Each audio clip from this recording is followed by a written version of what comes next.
Hello, welcome listeners to another episode of Listen, Learn, and Love, hosted by Richard Osler.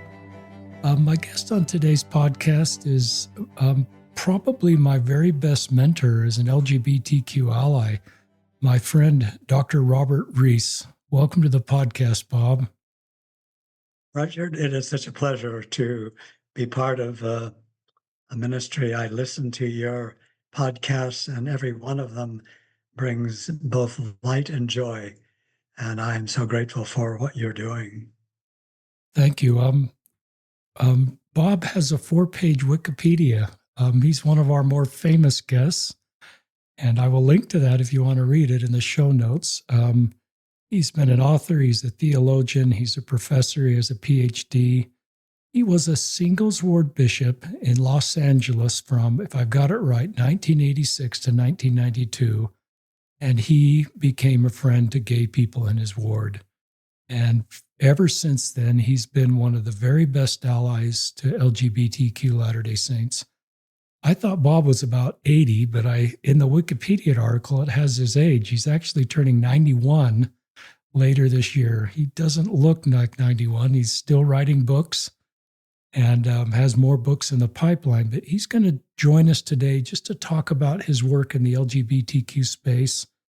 He, along with Greg Prince, William Bradshaw has passed away, Carol Lynn Pearson are really some of my heroes and mentors in this space. And I'm grateful for their pioneering leadership that's helped so many people and helped other allies see this as possible to be supportive of LGBTQ people.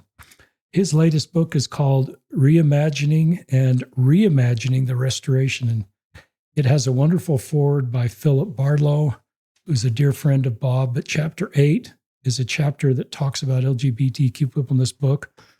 Bob will talk about that probably in the podcast, and we'll link to his book in the show notes. We did have Bob on the podcast way back on episode 385. That was a long time ago. So this second episode is way overdue. But with that introduction, I just invite our listeners to listen to Bob, his great heart, his great mind, his love for LGBTQ people, and what's possible at age 90. For all of us that aren't age 90, Bob is blessed with a great mind and excellent health as far as I know, and is still contributing so many ways at such a wonderful age. So with that, I'll turn it to you, Bob. Thank you, Richard, and thank you again for what you are doing. I think people will look back on this time and see the work that a number of people are doing as really seminal and fundamental in the restoration. I've spoken before in various times about my long history coming out of a very homophobic childhood and background. I remember as a teenager seeing two gay men walking, holding hands, and my fists tightened because I felt that was so morally wrong. I had been taught that. The opening or the dawning of my understanding, the beginning, the unfolding, I would guess, of my enlightenment and my ministry really began when I was on a mission. I remember being with a group of missionaries, and we were speaking about a gay elder who wasn't in the room. And I remember someone calling him sister. And I didn't object to that, to my shame. I participated in, and that kind of indicated the kind of grounding and preparation I had. It wasn't until I went to graduate school and began to have colleagues who were gay, lesbian, and gay, and students who were, and when I went to UCLA, had faculty members, colleagues, and others, that I began to see how open and beautiful that world was. It still took me a long time to begin the transition to having what I would call a Christ-centered view of LGBTQ people. And that really flowered, as most people know, when I became a bishop And I realized that I had a calling to minister to the LGBT members of my ward, just like anybody else. And that call was one I took very seriously. And recently, I was having a conversation with a former member of our ward, and she had been my Relief Society president, and we were talking about something. And she said, "You probably don't remember we were in a ward council meeting, and we were calling somebody to do something, and somebody said, 'Well, but you know he's gay, don't you?' And she said, 'You said and.'" Uh, and it was a privilege for me to be able to see and accept the devotion and the faith and the goodness of these dear people. And so we, as I think I mentioned once before in an interview with you, people came from around around Los Angeles area to come to that ward because it was friendly, it was open, and that experience really began my ministry. And then I think it was while I was bishop, I was invited to speak at the first affirmation conference.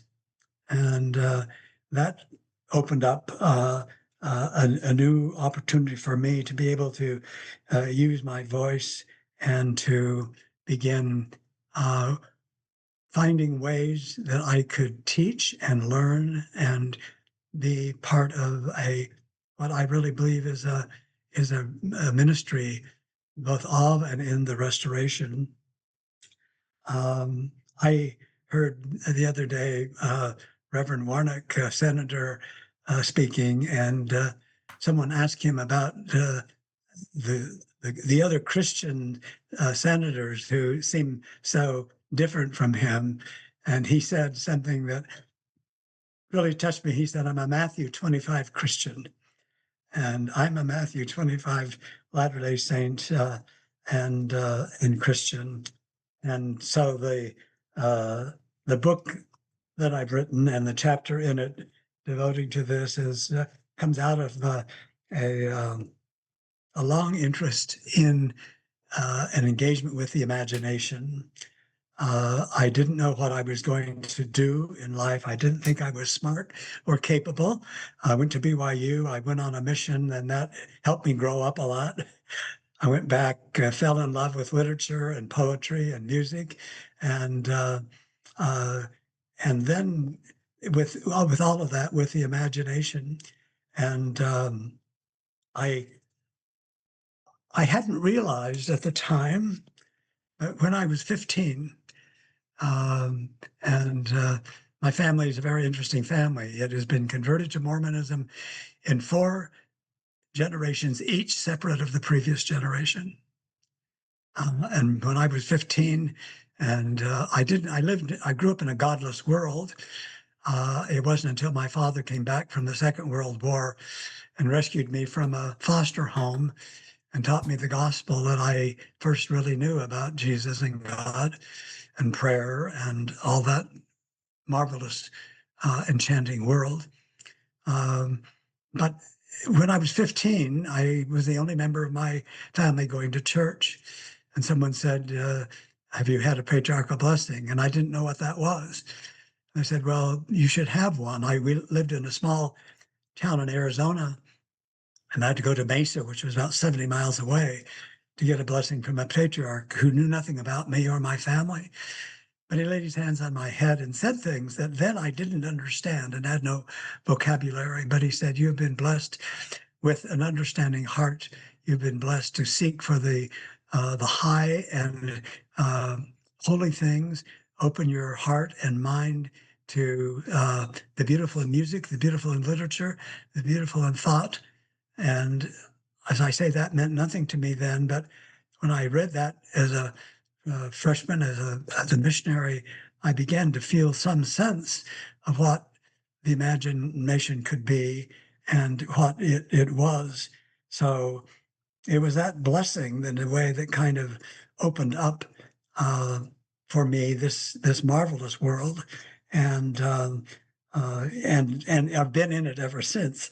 But it has also led me to write this book on the imagination and the restoration. And Ibn Hassan, who's a scholar I read 70 years ago, he said, perhaps the imagination is the true teleological organ in our evolution, directing all change. Teleology means it's like teleology of an acorn has become an oak tree. What is our what we are blessed or born to become, to arrive at a state or a state of being that is enlightened, open, much beyond us. So, if the imagination is that kind of an organ that directs all change, then it is something essential. And I think that for me, I came to the conclusion that the imagination is one of the greatest gifts of the Spirit, and certainly one of the greatest unused gifts of the Spirit. But it's a gift that helps to teach, inspire, motivate us, ultimately to inspire us to imagine ourselves returning to a home that we can't even imagine, that it's so glorious. So as we read the scriptures, we see that God is a great imaginer. Everything Genesis says, everything God created was imagined before it was created. The gods, I think, Heavenly Father, Jesus, Heavenly Mother, whoever is involved in this creation, were imagining this and then revealing it. And this is why I think, Richard, that so much of Scripture is full of poetry. 60% of the Old Testament is poetry. And because God can reach us through poetic language.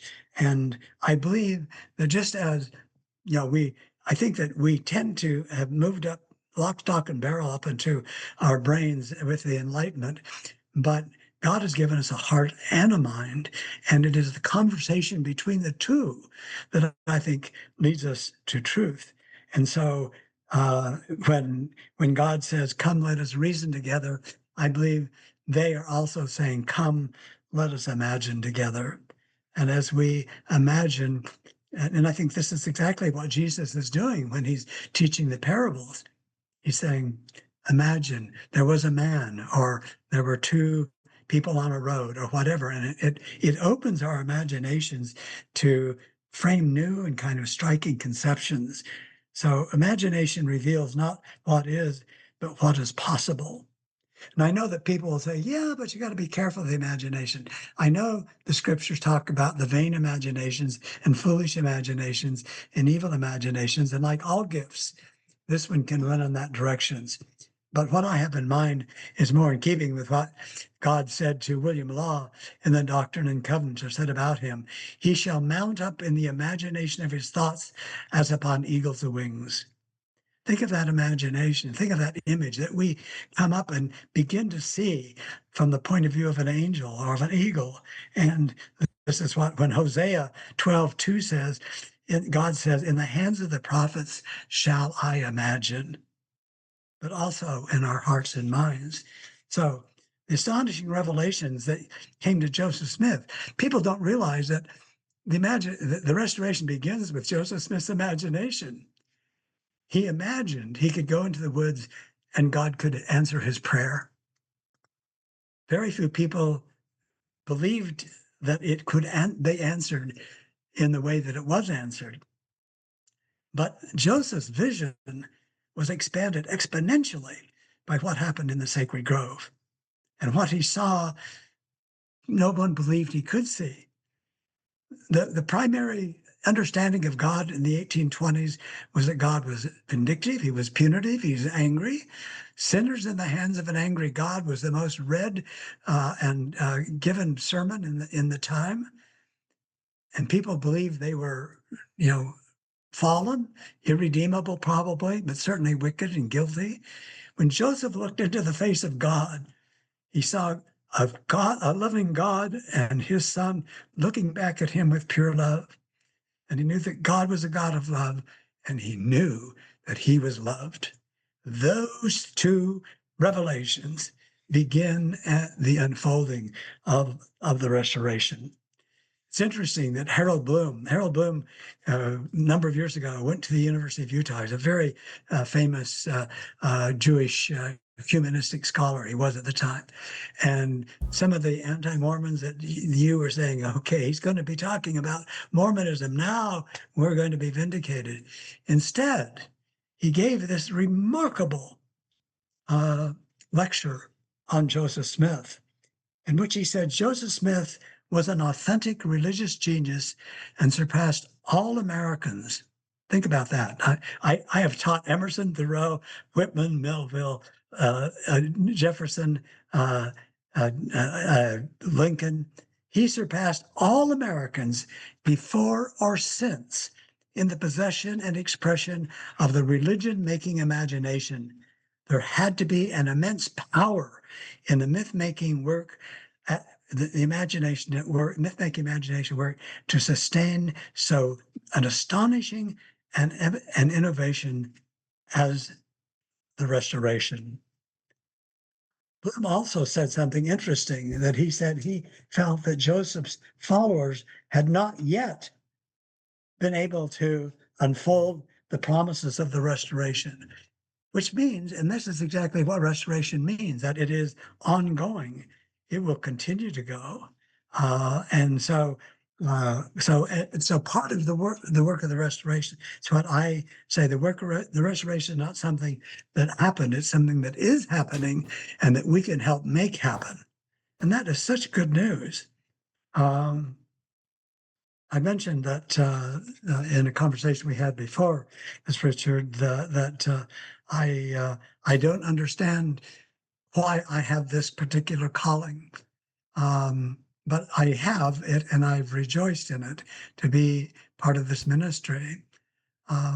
50 years ago, 55 years ago, as the second editor of Dialogue, I published the first personal essay by a gay Latter-day Saint.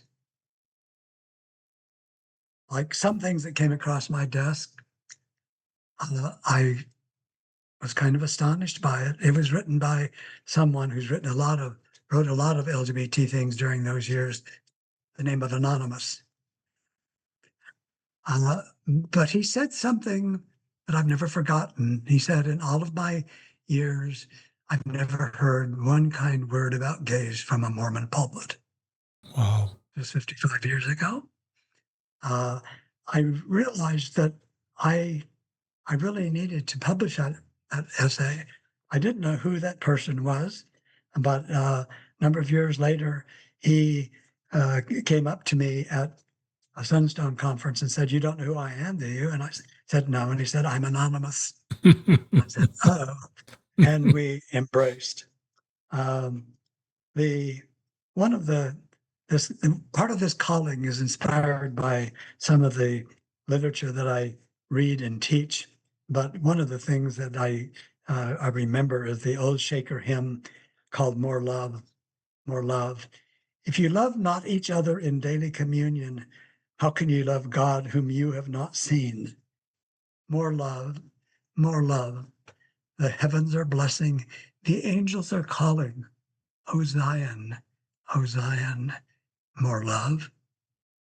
And I feel that's what we need in this ministry. That's what we need in this church. I think, and when I say this ministry, it is everyone's ministry, because we all believe in and teach the 25th chapter of Matthew.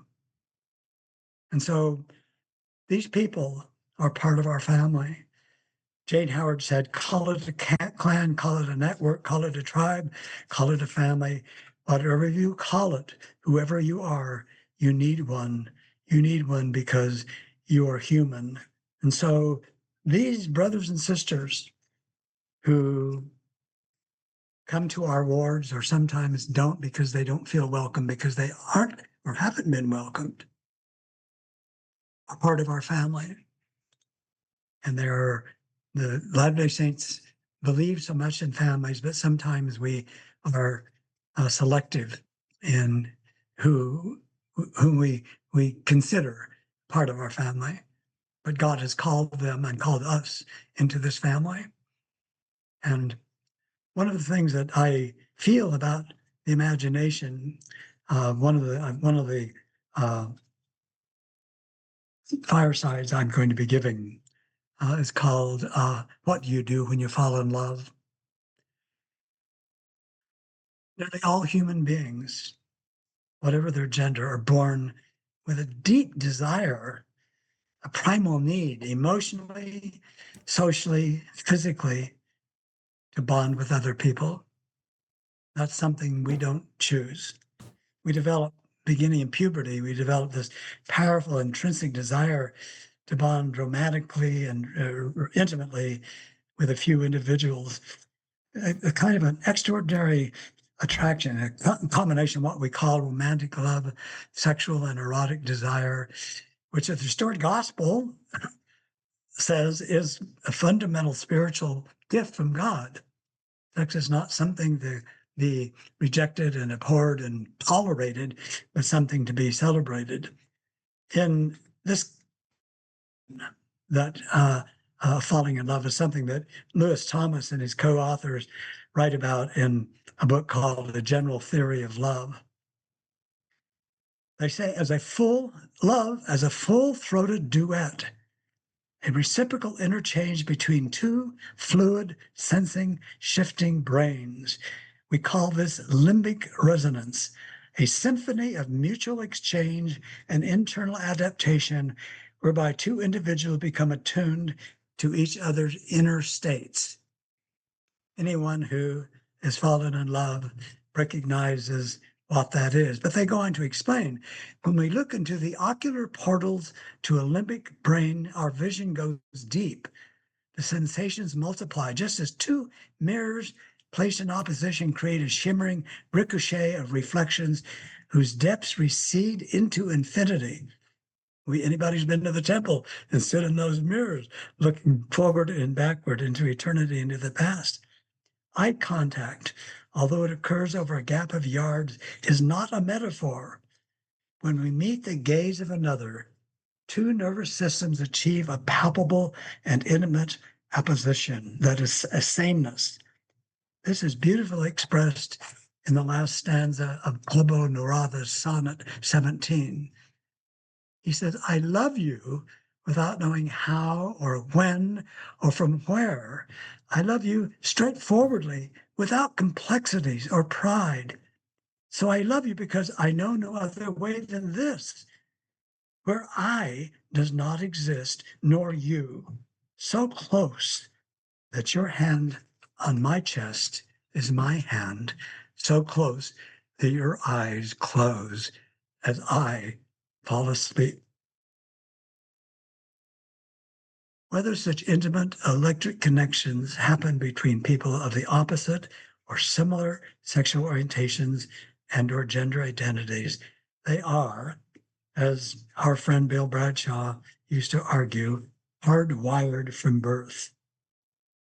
As the authors of A General Theory of Love assert, the brain's Byzantine conformation determines everything about human nature, including the nature of love. In other words, they argue that something deep and yet amazingly powerful leads nearly all of us to become attracted to, infatuated, and fall in love, literally, with another person. They explain this. In love, twists together three high tensile strands, a feeling that the other fits in a way that no one other has ever felt or will again. Two, an irresistible desire for skin-on-skin proximity. And three, a delirious urge to disregard all else in the service of that prismatic blindness. In love, rewrites reality as no other mental event can. I say all of this because I want people to understand that we all fall in love. Whether we are, and I never fell in love. I had lots of gay friends and students and colleagues. I never fell in love with any of them. And they never fell in love with me. They might have liked me as a teacher or a friend. And so what this leads to is what I feel is an expansion of the definition of marriage. And I know that is a bold thing, but I feel that when I was released a bishop, I looked into the future and felt that the church's greatest challenge, I remember saying this to my wife, the greatest challenge the church faces in the future is what to do with its singles. That's still the greatest challenge. And it's magnified by the fact that we do not allow marriage to LGBTQ people. And I felt, and when I said that while I think the church could not compromise on its fundamental principles of premarital chastity and postmarital fidelity, that I felt that at some point, if it could become flexible in its definition of marriage, and the church has been very flexible about the definition of marriage since its beginning, polygamy and then not polygamy, approving of common law marriages, forbidding temple marriage to blacks, and then agreeing to it, saying people couldn't be married in the temple if they were married civilly. But now that changed. So the church has made some adaptations in marriage, and they have not yet made what. Someone asked me, "What do you imagine the church is going to be like at the turn of the century?" And some people were really unhappy with. I said, I can see by the turn of the century that the church can change its definition to include LGBT individuals, partly because it seems to me, recently, I think Jana Rees said that something like 17, no, 17% of the younger generation identifies LGBTQ. I don't know what that means, but I really think this was a 2023 study, and showed 22% of LDS students between the ages of 18 and 25 identify as lesbian, gay, bisexual, or something else. And 78% of LDS students identified as heterosexual, and that means that that other percentage did not. So I think that there is something happening in our culture, and I think it's happening in Utah. The people who approve same-sex marriage has increased from 40 to 75% over the past decade. And there's a number of things happening in our culture that suggests that this is, including, I think, rhetoric from some top leaders. Russell M. Nelson, who said, I believe, speaking, says, I want anyone who's a member of the church who is gay or lesbian to know, I believe you have a place in the kingdom, and I recognize that sometimes it may be difficult for you to see where you fit in the Lord's church, but you do. We need to listen and understand to what our LGBT brothers and sisters are feeling and experiencing. And one of the things that they're experiencing and calling for is a change in policy. And I know, I'm not a prophet. I'm not called to make church change. But as I see how the church struggling with holding its members, there are so many members, LGBT members, who have a deep testimony of the gospel, who want to be part of it. And Patrick Kiernan's saying we need to treat them with like everybody else, treat them as the Savior treated those he ran into. That's what we want for them. So I think as we welcome them into the church, and this is one of the big problems right now, is that in spite of these entreaties from church leaders to welcome them, most LGBT people do not feel welcome and aren't welcome in our congregations. And that requires a sea change. And it requires, I think, an exercise in the imagination and an exercise in empathy. Richard, I've been speaking so much, not giving you a chance to say anything, but I'm happy to keep going. Keep going, Bob. People want to hear you. They can hear me anytime. Just, I've written down some things. When you're done, I'll come back to, but keep sharing your heart, your mind, your vision. Keep us imagining with you. What I want people to understand When you see a gay person who desires companionship and love and intimacy and romance, think about how you would feel like if you couldn't have that.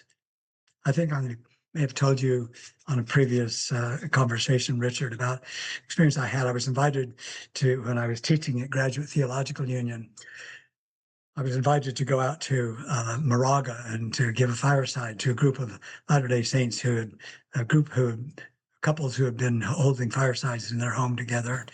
They asked me to come out and talk about my work with the LGBT community. And so I began by saying, you're sitting next to somebody with whom you fell in love 20, 30 years ago. You've had children, some of you have grandchildren. You have grown as a human being by being in this relationship. It is probably the most precious thing you have along with the gospel. I said, what would you have done when you fell in love and decided to get married? What would you have done if you were told you had two choices? One was celibacy, and the other was to marry a heterosexual or a homosexual, marry someone whose gender identity or whose sexual orientation was different from yours. Something you didn't feel you could possibly do, something so alien to all of the feelings you were having for this other person. What would you have done if you were told those were your only choices? You couldn't love or marry the person you're sitting next to. What would you have done? And I feel that the imagination, trying to imagine ourselves in the heart of someone who has that kind of desire, as I explained earlier, almost all of us, there are only a very tiny percentage of people who are asexual. Almost all of us have that desire. And if those were the only acceptable choices, my guess is that I would love to have someone give a lie detector test to all married heterosexuals saying, what would you do if that was your only choice? Would you have married this person you're sitting next to, or would you sacrifice that, as some of our LGBT members have?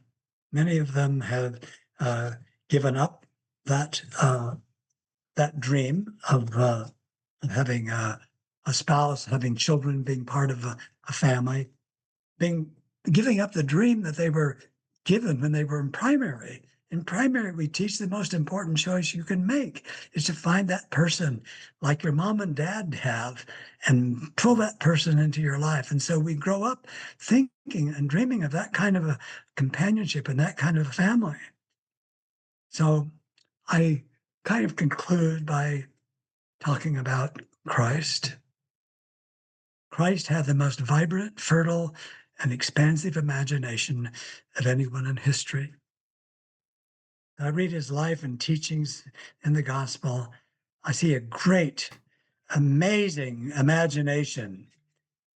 It isn't just the inventive language, the subtle irony and humor, and the fresh metaphors and narratives that flowed from his heart and mind that make Jesus of Nazareth such a great imaginer, but especially his capacity to imagine each one of us caught in the snares of sin, lost in temptation's tangled web, each one of us uniquely in need of his grace, mercy, and love. And beyond this was his godlike capacity to imagine each of us in a glorified state, each of our futures a reflection of his present. And I believe that the true imitation of Jesus includes the desire to imitate his imaginative gifts, and doing so to bless others and to bless ourselves. In his book, The Imitation of Christ, Thomas à Kempis focuses on embracing the kind of life modeled on Jesus Christ that centers on humility, obedience, and love, and striving to replace self-seeking with love and service to God and others.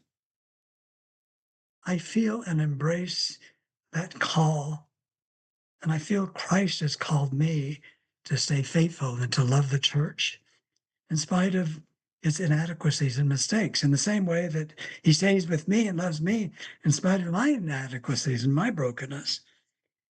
And one of the reasons I stay, because I believe something radical, as I mentioned before, happened when a 14-year-old boy walked into the woods near his father's home.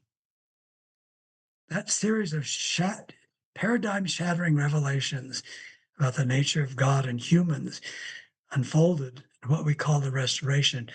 And I want to continue being a part of what I feel is our sacred, that our being in this sacred grove of the Restoration. That grove continues in our lives. Mormonism is my home, it's my family, it's my faith. I stay not only for those who stay, but for those who have left or who feel like leaving. I stay for those who may choose Mormonism in the future, but I also stay for all those beyond Mormonism, those of other faiths, those of no faith, but I also choose to stay for those of our LGBT brothers and sisters who want so much to be in fellowship with us, who yearn for that fellowship as they yearn for the love and have found the love, some of them, that they want it to be and is part of them. I choose to love. I choose to respond with love. It is the least and the most that I can do. As Rabbi David Wolpe says, the only whole heart is a broken one. My heart is broken for what my LGBTQ brothers and sisters have experienced and have to experience. The deep anguish they feel when they feel and experience rejection and exclusion. I conclude with a word of an image. 10 years ago, I walked through the BYU Art Center and saw a painting, and I walked past it by Fran Schwartz, and I turned, went back, and I purchased a large copy of it and brought it home, and it hangs in our bedroom. It's a painting of Christ in Gethsemane. It's a painting showing Jesus in Gethsemane being comforted by an angel. As I look at this picture, I'm struck by both the deep sorrow enveloping Christ and the tender compassion and consolation of the angel who comforts him with loving arms and sheltering wings. Even though I'm not such an angel, I want to be, especially with those who are considered the least. As I look at this painting of Christ, I try to see everyone as Jesus, including my fellow saints, those who've left, those who stay, those who may have made serious mistakes and sins. I'm convinced that labor with love and deep devotion can lead us to where Christ wants us to be, especially at this troubling time. I see my gay brothers and lesbian sisters and my transgender brothers and sisters and their children, and I want to encircle them with love as this angel encircles Christ.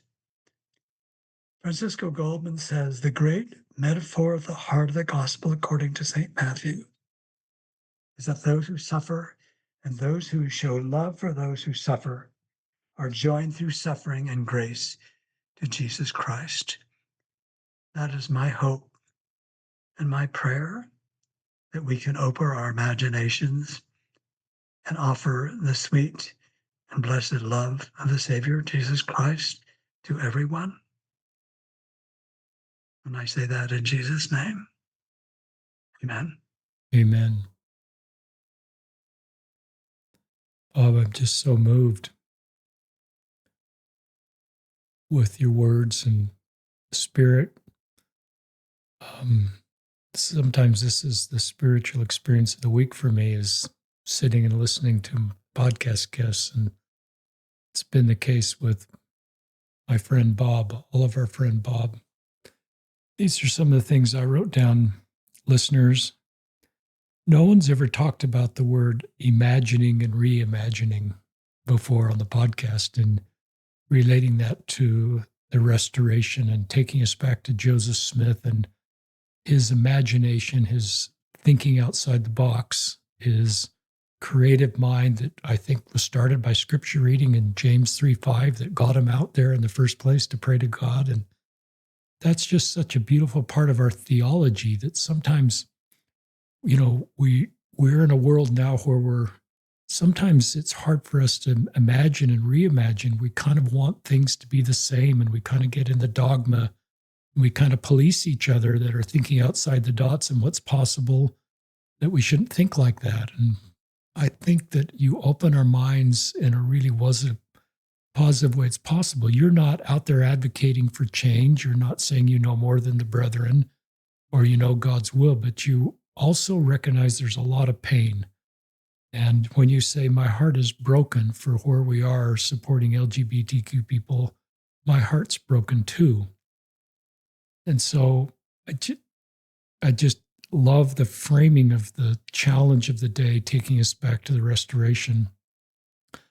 Hunter Knott was on the podcast. He is 25. He came out, his episode was released maybe 4 or 5 before your episode.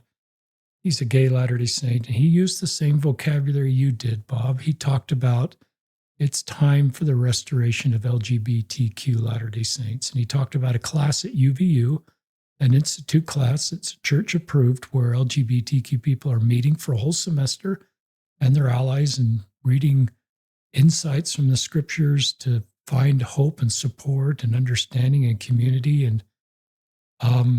And that's just kind of the beginning. It's not like, that's the finish line, but it does give me hope when I hear things like that happening. It's interesting, all of us that have been in this space for a while, some as parents, some that are LGBTQ, obviously, allies, scientists like Bill Bradshaw, who's also the father of a gay kiddo or one that I know of, all kind of come to the same conclusion that where we are is just not where it feels like we should be as a church. And because we care and we see pain in LGBTQ people, there's a book that was written recently that I read, When Church is Hard. And it's just an anesthesiologist that talked about pain as our friend, as a physician, to help us understand what needs to be addressed. And I love that framing too. Just, that's the tool to recognize we're not at the finish line, and what can we do in our circle of influence to support LGBTQ people. I love you, Richard. Go ahead. Sorry to interrupt you, but as I was thinking about that experience I had 55 years ago, I had another experience. 55 years ago, hardly anyone in leadership could have imagined Blacks holding the priesthood, at least in mortality, certainly, or having Blacks married in the temple. Another document that came across my desk was Lester Bush's Mormonism as Negro Doctrine. And it was revolutionary. I was threatened with if I published it, but it was such an important document, for the first time giving us the true history of where that teaching came from, that I felt morally I couldn't publish it. There were people who were disturbed by that, but one of the things I think you know this, that one of President Kimmel's grandsons said, because that was published in 76, and in 78 cancellation, he said, his grandson said, I saw my issue of that issue of dialogue, and it was underlined and read throughout.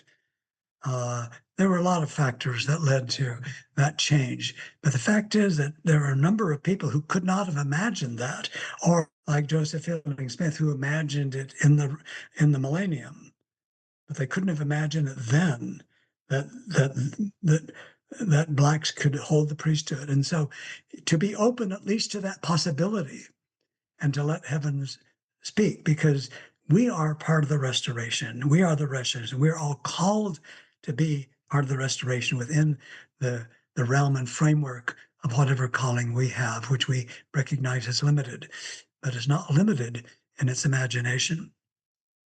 That is beautiful. And I love second class saints and the history that you're talking about. Very helpful for me to understand the role of dialogue in that whole process, you being so involved with dialogue, Lester Bushman, and so many others. And back to these words that you're sharing with us, imagining and reimagining what's possible. I love, you said something pretty quickly that is kind of where I've netted out, that I've sort of thought in my imagination most of that time that happens when I'm outside running in the morning is where could the church go on this? And I've wondered if I love the idea of eternal gospel truths, listeners. And then I think our doctrine, our policy is the best effort to reflect that. So all alike unto God, we recognize at some point that Black people and white people were the same. And the eternal gospel truth was they were the same. And then we were willing to consider our doctrine and our policy, whatever you want to call it, around Blacks in the priesthood, and got new revelation that reflect the gospel, the eternal truth. So I've wondered if maybe the eternal truth is monogamy. You actually framed it up really quickly in premarital chastity and in marriage fidelity, if I got that right, which is kind of what I'm thinking of monogamy. And that maybe is the core eternal gospel truth. And then if we go down that road, what could our doctrine match that? And could we accept gay people in these very healthy monogamous relationships, just like straight people? And it seems like my experience around same-sex married couples like yours is no harm's created, obviously, for other people, that their lives are better off sharing their life with somebody for all the reasons you shared. They contribute to society in so many ways. And some of this fear-based sort of narrative has kind of fallen by the wayside. So I'm like you, Bob. I'm not out there marching on Temple Square, but I'm just trying to imagine, because there's so much pain, what's possible, and could we end up netting on the core gospel truth is actually monogamy. Now, some people may feel called to be celibate, and we'll support you. But we're going to sort of say, you've got to figure out your sexual orientation before your marriage, your gender identity. And then we're going to have, the principle is monogamy, premarital chastity, and marriage fidelity, the words you used. And we're going to love and support you as you figure out the best path for you. I don't know how you feel about that, Bob. That's kind of my imagining what's possible. Well, because I teach literature and the arts, I'm very interested in irony, and it's ironic that we, in every ward that I've been in, when we have cohabiting heterosexual couples and their children move into a board, we embrace them. We sometimes give them callings. Faithfully married gay or non-heterosexual people are seen as a threat. If a gay couple move into a ward, and especially with their children, there is kind of like an invisible alarm bell that goes off in everybody's heart. And yet we welcome these other people who, in other words, you have people who have fidelity in their marriage who are rejected above people who don't. And it's complex and all of that. I understand those complexities, but it's the very nature of that. I mean, the church, I've been working with the Bountiful Children's Foundation for 20 years, and we've been doing a lot of work in the Philippines. And before the law was changed there, you had people converted to the church. They couldn't get a divorce because the law was you couldn't divorce. It was a Catholic country, and here were people who were in perfectly normal, healthy marriage relationships, and so the church made some accommodation for that. So the church made flexibility accommodations for polygamy, even after polygamy was was formally rejected. And so I feel that whatever, I have a good friend whose brother's in a bishopric in Salt Lake, and he was telling me that last year a gay couple and their two kids moved into the ward, and there's all of this stuff in high council. What are we going to do? Bishop said, we're going to read their names in. We're going to have them stand up. We're going to raise our hands and welcome them into the ward just like anybody else. Great. That's rare. It is great, but it is rare. And so somehow we have to undertake this. I'm sorry, it's called a sea change, but we have to. But it's the kind of sea change the gospel calls us to make. It's the kind of sea change the restoration makes possible. And we see it in the restoration. There's so much more yet to be revealed, great and marvelous things. And I hope with all of my heart that this is one, and I would love to see it in my lifetime. That's beautiful. I love why you stay in the church. And just this, you said something I'd love you to, that was a beautiful, it's helpful for me as an ally who's working to stay in the church. It's complicated. All of us allies generally are parents that have LGBTQ kids. It's a tough space to stay in the church. And as you know, really good people leave the church, allies and LGBTQ people. But I do love why you feel called to stay. And one of the things you said, I stay for those that leave. Talk about that a little more. Well, it is interesting because my great-great-grandfather left the church, joined the reorganized church because he had a seer stone, and Brigham Young said it was nothing but a swamp angel. And he got mad and left, felt insulted. So he was one of three brothers. One of those brothers went back to Wales with his father. One stayed in Salt Lake with the mother, and the other, my great grandfather, left the church. Of the one who stayed in Salt Lake, there's a large Rees progeny. I know some of them; they're friends, relatives. On my family, there is right now me, two of my two daughters, none of my grandchildren, none of my brothers and sisters and cousins and that who are members of the church. I have one second cousin who was converted to the church in Colorado.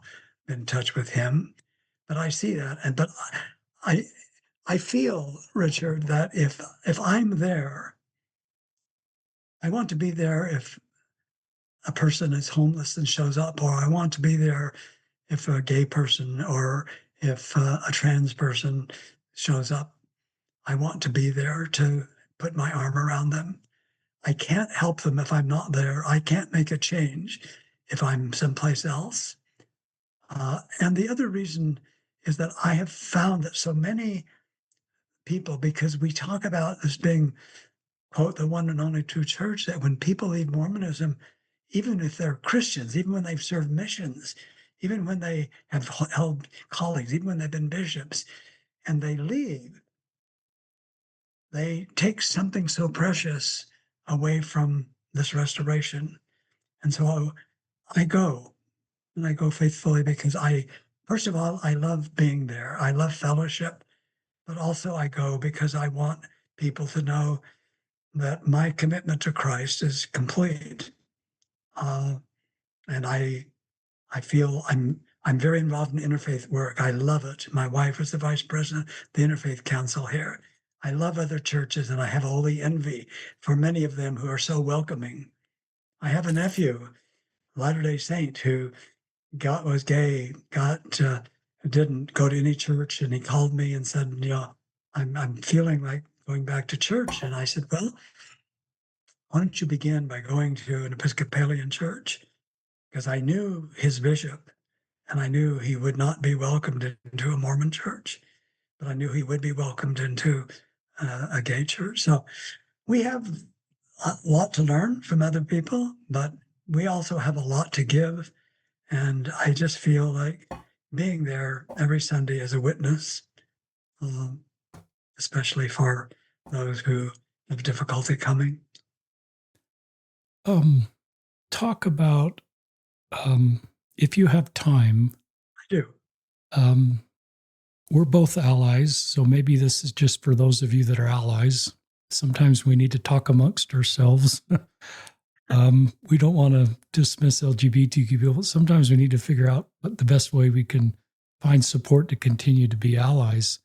You've been an ally for longer than anybody I know, you and Carol Lynn Pearson, and you've probably taken some stones and been judged and along the way and have had to navigate people questioning your discipleship or your commitment to the church because of your allyship. Talk about your advice. You could share some of those experiences if you want to, but you could talk about your advice to other allies that are listening, just navigating this kind of new road where the first time in their life they're sort of seen as under suspicion by their fellow Latter-day Saints or leadership. Really, such an important question, Richard, because I, without going into detail, it has been, I paid a price for being an ally, but it was a price I would pay every day because I feel what I'm trying to do is what I feel called to do. But I also recognize that, enlightenment is an interesting thing, and it is like the gifts of the Spirit. Nobody has all the gifts, everybody has some gift. And so I go to church because there are people who don't believe and see on this issue as I do, but they have other gifts that can bless me. And with my insight and my fellowship among LGBT people, I feel I can slowly make some changes. I can broaden the circle and I teach uh, uh, gospel doctrine class, and that gives me an opportunity to, to begin thinking, helping people think about certain things, about And this past Sunday, Gloria and I teach together, and we thought, would God really tell somebody to go kill every man, woman, child, and infant, and cat, and dog, and chicken? Would God give someone an evil spirit? That doesn't make sense. So to to understand that we are called to think and to be open to change. Um, I think that to you have to do that respectfully. You have to recognize that some people are not ready, but I think you can, in ways that are possible, you can help do that. I belong to a group of allies who currently are working on a large scholarship project to that I feel will be very significant in bringing light to the church in general. Um, the first volume of the work they're doing has been accepted for publication. People will hear about it in the next couple of next year or two. But it's a group of Latter-day Saint allies who are scientists and therapists and theologians and who have had a vast experience. Some of them are allies. Some of them are gay and lesbian. But they're a group of people who feel we don't yet have a document that looks at the complete story of LGBT people in America. We grew up in a world, as we grew up in a racial world, we grew up in a homophobic world. And because of the nature of sex, that the prejudices and the biases, I mean, they're particularly volatile in our present administration, in which there is open from the political pulpit, open antipathy toward gay and lesbian and transgender, especially transgender people. People understood that there is biological science and psychological science that helps us to understand why people have this and to understand that that's not something invented. It's not something people choose. It's something that is part of our natures. And one could even wonder why. And that opens up possibilities for us to think, what would Jesus do? We say that is the thing. And a lot of people are very quick to say what Jesus would do. But as we go to the deepest part of that, that's why Matthew 25, if you consider gay, lesbian, transgender people in any degree unworthy of fellowship, read that chapter. Jesus says, it's me, whomever it is. It is me. And I imagine Gloria and I are working on a series of midrash, which are Jewish reimaginings of scripture. It's really it's a 2,000-year-old tradition, and Christians and Muslims are doing it now. But I was thinking of one yesterday as I was thinking about this. I was thinking of a church leader who has been rejecting of gays in his congregation, and he's in an accident by the side of the road, and a gay member of his congregation who has not been invited to church comes upon him and sees him broken and bleeding and picks him up, calls the hospital, calls the emergency room, takes him to the hospital, nurtures him, becomes his friend, and loves him. The story of the prodigal son, or not the prodigal, but the story of the Good Samaritan, is the story of everybody, as is the story of the prodigal son. Who's the prodigal member of our congregation? Who's the prodigal member of our family? And there are a lot of Latter-day Saint families who have gay members that aren't welcome or transgender. Matthew 25 leaves us all without excuse. I figured some time ago, Richard, this is something about my imagination, but I realized that because the gods have given us free agency, every single one of the billions of people who have been given that agency could choose to reject God. Every single one could, because that is a gift of agency. I could. But I made a kind of a covenant with myself that I will not do that. I will use the gift of agency to multiply love, to open my imagination to the possibilities of love. And that's the deepest commitment and covenant.